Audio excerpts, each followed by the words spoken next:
ಜೊತೆಗೆ ದರ್ಶನ್ ಅವ್ರ ಸಿನಿಮಾದಲ್ಲೂ ಆ್ಯಕ್ಟ್ ಮಾಡ್ತಾ ಇದ್ದೀರಾ. ಆಲ್ರೆಡಿ ಒಂದು ಶೆಡ್ಯೂಲ್ ಮೈಸೂರಲ್ಲಿ ಶೂಟ್ ಮಾಡಿದ್ರಿ.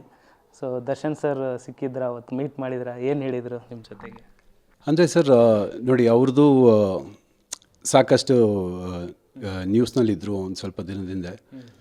ಬಟ್ ಯಾರನ್ನೂ ಅವರು ಹತ್ತಿರಕ್ಕೆ ಬಿಟ್ಕೊತಾ ಇಲ್ಲ. ಅಂದರೆ ಅವರು ಹಿ ಹಸ್ ಪುಟ್ ದಟ್ ಬೌಂಡ್ರಿ. ತುಂಬ ಜೆಲ್ ಆಗ್ತಾಯಿಲ್ಲ ಯಾರ ಜೊತೆನೂ. ಅವರಾಯಿತು, ಅವ್ರ ಫ್ಯಾಮ್ಲಿ ಆಯಿತು, ಅವ್ರ ಕೆಲಸ ಆಯಿತು, ಬರ್ತಾರೆ, ಕೆಲಸ ಮಾಡ್ತಾರೆ, ಹೋಗ್ತಾರೆ. ಶಾರ್ಟ್ನಲ್ಲಿ ಏನಾದರೂ ಕಮ್ಯುನಿಕೇಟ್ ಮಾಡಬೇಕು ಅಂದರೆ ನೀವು ಆ ಕಡೆಯಿಂದ ಬನ್ನಿ, ನಾನು ಈ ಕಡೆಯಿಂದ ಬರ್ತೀನಿ, ಸೊ ಈ ಪಾಯಿಂಟ್ನಲ್ಲಿ ಮೀಟ್ ಆಗೋದು.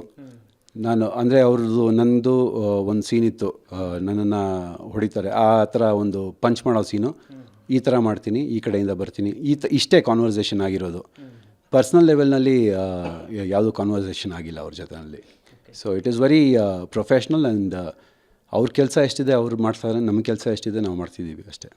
ಓಕೆ, ಡೆವಿಲ್ ಶೂಟಿಂಗ್ ಸೆಟ್ ಒಂದು ಎಕ್ಸ್ಪೀರಿಯನ್ಸ್ ಹೇಗಿತ್ತು? ಜೊತೆಗೆ ಮತ್ತು ಮುಂದಿನ ಶೆಡ್ಯೂಲು ಯಾವಾಗಿಂದ ಅಂತ ಏನು ಹೇಳಿದ್ದಾರೆ ಸರ್? ಡೆವಿಲ್ ಬಂದು ತುಂಬ ಪ್ರೊಫೆಷ್ನಲ್ ಆಗಿ ಮಾಡ್ತಾಯಿದ್ದಾರೆ. ಪ್ರಕಾಶ್ ಸರ್, ಮಿಲನ Prakash sir direction. And is known for being professional. ಪ್ರತಿಯೊಂದು ಶಾರ್ಟ್ ಆಗಲಿ, ಪ್ರತಿಯೊಂದು ಸೀನ್ ಆಗಲಿ, he is well prepared for that. And ಎಲ್ಲೂ ಟೈಮ್ ವೇಸ್ಟ್ ಮಾಡೋದಕ್ಕೆ ಟೈಮೇ ಇರೋದಿಲ್ಲ. ಬಿಕಾಸ್ 8 ತಿಂಗಳು ಗ್ಯಾಪ್ ಆಗಿತ್ತು.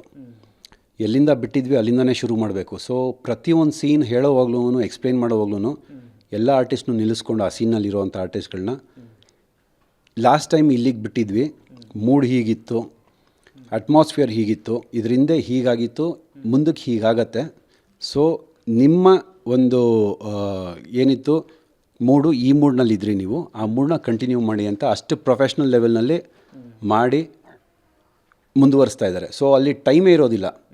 ಬೆಳಗ್ಗೆ 7 ಗಂಟೆಗೆ ಹೋದರೆ ನಾವು 8 ಗಂಟೆಗೆಲ್ಲ ರೆಡಿ ಆದರೆ ಫಸ್ಟ್ ಶಾಟ್ ಆಗೋಗಿರುತ್ತೆ ಅಷ್ಟೊತ್ತಿಗೆ. ಸೊ ಪ್ರತಿ ಸೀನ್ಗೂ ಬಂದು ಎಕ್ಸ್ಪ್ಲೈನ್ ಮಾಡಿ, ಇಟ್ಸ್ ಗೋಯಿಂಗ್ ವೆರಿ ಗುಡ್. ತುಂಬ ಪ್ರೊಫೆಷ್ನಲ್ ಆಗಿ ಮಾಡ್ತಾಯಿದ್ದಾರೆ. It's a very different kind of cinema ಬಗ್ಗೆ ಜಾಸ್ತಿ ಏನು ಹೇಳೋದಕ್ಕಾಗೋದಿಲ್ಲ. ಬಿಕಾಸ್ ಸಿನಿಮಾ ತುಂಬ ಡಿಫ್ರೆಂಟ್ ಆಗಿದೆ.